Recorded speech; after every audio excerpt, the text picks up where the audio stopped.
And welcome back from the commercial break.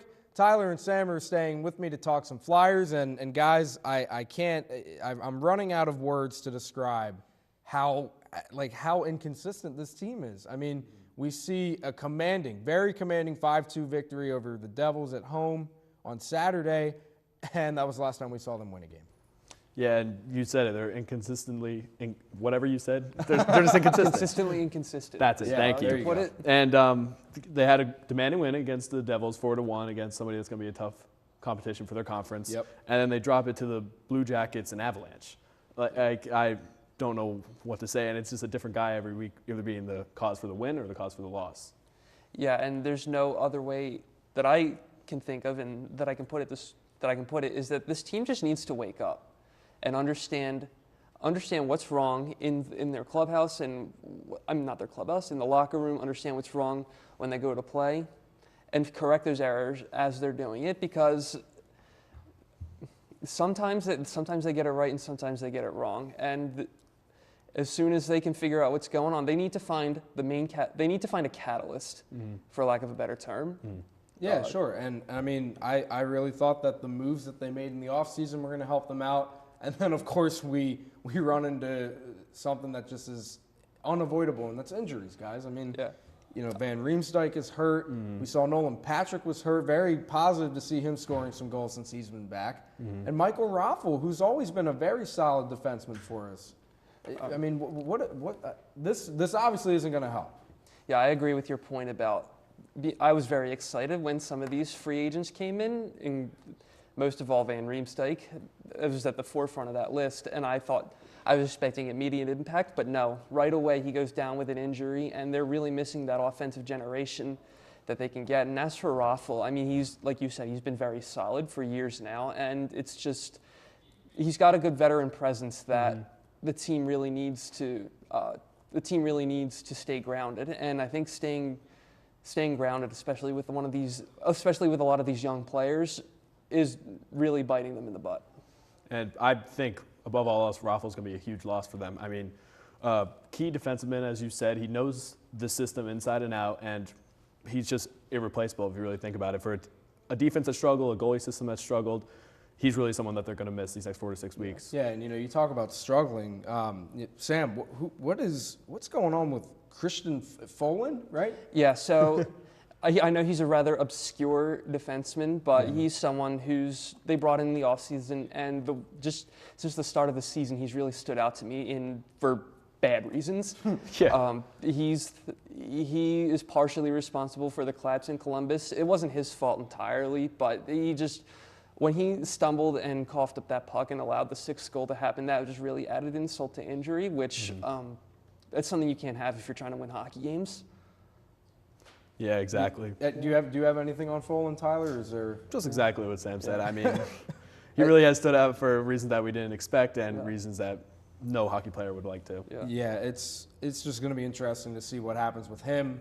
But we're still getting great numbers out of our usual guys. Voracek, Simmons, Giroux, Couturier's back now. We just need. I don't even know what else to say about these guys because they've been here for so long. They've done so much for this organization, and yet they don't get the help that they deserve. You come to expect it, exactly, from your stars, and as any team should. But I think the most interesting thing that's come out of this season so far is how Voracek and Giroux have been distributors. 9 and 8 assists for them, way above their goal total so far. So they really have had the focus of the defense when they're playing these teams and have given up the puck in good situations. Yeah, and a lot of the young guys, it's nice to see that they're earning playing time with the superstars because Nolan Patrick tallied his first goal of the season in that game against New Jersey on a beautiful feed from Voracek. So being able to play with the superstars is obviously going to help them develop themselves and be better players, which is something that this team really needs right now. Yeah, and looking at the way that we've started off 2018. I hate to say it because I think it's a little premature, but Dave Haxtell has to be on the hot seat at this point. He has to be. Oh yeah. And you guys can speak on that. I've been calling for Dave Haxtell's job for a couple seasons now. He does he's so stoic on the bench. I don't know how a team can get fired up and excited when this is what's behind them every single night. I mean, you're exactly right. And hockey's a game where you need to get fired up. You need to see that. And only a couple people have produced, and it's because there's no sense of a team combined. I mean, you see coaches get animated in all sports, and especially in hockey with how controversial calls are sometimes. I don't think we've ever seen Hackstall get that emotional, and I think something as small as that can prove how much of a difference it makes in the end. But looking at the upcoming schedule, guys, the schedule is not going to get easier as the season goes along. I thought we were in good shape. I thought we were in good shape when we beat the Golden Knights. It was on the road. It was the defending Western Conference champions, but no, we're continuing back to our inconsistent ways. Yeah. And we got a bunch of Western Conference teams out there, and some of those Western Conference teams are insane. And not only are they playing a much tougher Western Conference, but they're playing those teams on the road. And on opening night, you saw the Sharks come in here and tally 8 goals against the Flyers in the home opener. So I can't imagine a team like the Flyers. It's not been so great on the road this year because that's what happened when they lost in Columbus. Yeah. And the West Conference for hockey, it really is just a different style. I mean, they really do fly up and down the ice more. They really are a lot more physical. So to play 4 games on the road when you're staying in a hotel room, it's going to be difficult if you're getting bumps and bruises every single night. Yeah, and assuming that we can get this team back to full strength, to 100% health, and that's much easier said than done. Do you think a fully healthy Flyers team is going to change the course of this season? I would say so. Maybe not the entire course of the season, but it would definitely give them the kick in the pants they need to start consistently winning some games. One player they really need to come back soon, and unfortunately he's out until mid-November, is James Van Riemsdyk. They really need those secondary contributions off his stick, and they just can't wait for those to come in. They need everyone from the secondary to really step up and to be healthy and 100%, because you see all the numbers, all the league leaders are coming from the guys on the start of the ice, like the guys starting the games. So you really need those other contributions. Yeah, absolutely. It's just going to be very interesting, and I'm only going to be on the edge of my seat because I want to see how this team responds, because if they need to start getting it going in order for us to have a successful season. But we're going to move on to Fast Five now. We're bringing it back this week, and Tyler, we're going to give you a Phillies question. Machado, Harper, a bunch of pitchers on the market. Who do you want? Now, if you talk about the free agency market for 2019, all you hear about is Machado and Harper. But there are a big list of names, and it's coming from the pitchers where that's where they need the most help. So people like Dallas Keuchel, Marcus Estrada, David Price, Jay Happ, anyone ranging high to low, starting-wise, and even some of the closers like Familia, Romo, Kelly, names like that are some they need to sign. Okay, yeah, definitely could use some help there.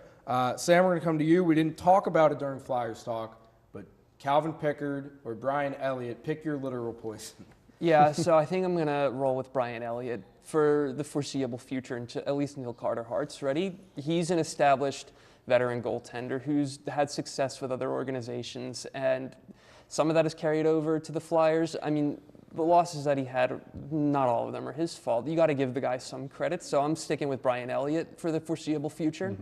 Tyler, we didn't talk about him on the show, but the Sixers can't seem to close out games as easily as they were last year. How much more help do you think they need?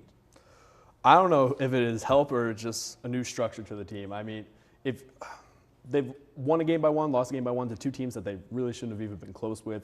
All their scoring is coming from Embiid, and then their second highest score is coming off the bench in J.J. Redick. So I think they just need new coaching, new structure on the team. Sam, we're going to come to you, kind of like the same question. The Eagles' struggles. Are you blaming the coach or are you blaming the players? So for the offensive struggle, I'm blaming the players. For the defensive struggle, I'm blaming Jim Schwartz. Not being aggressive enough in the secondary and rushing the passers. So that's, I feel, falls on Jim Schwartz's more. But as for the offense, I mean, some of the in the moment decision making, that's on the players. Carson Wentz, like I mentioned, threw into double coverage when he had an open running back, which if he had gotten that first down, it'd be 4 shots at the end zone. Yeah, that's an interesting take, but I think we can all agree on that. Yeah. Tyler, last but not least, we're going to stray outside the city. The World Series is now at a 2-0 advantage for the Boston Red Sox. Do the Dodgers have any chance of coming back? I say they go tomorrow, Los Angeles, behind pretty much their ace now, Walker Buehler. I think they win one game, but that's all they win. Okay. The Red Sox are too dominant, even though I hate them. But I think Red Sox in 5. All right, yeah, we'll see what happens there.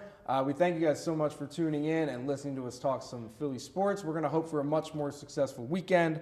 You can catch us on social media on Twitter, on Instagram, and on LaSalle.edu/LaSalleTV. It's all right there. We hope you guys enjoyed listening. We're going to hope for a much more successful weekend. You guys enjoy your weekend, and we'll see you next week.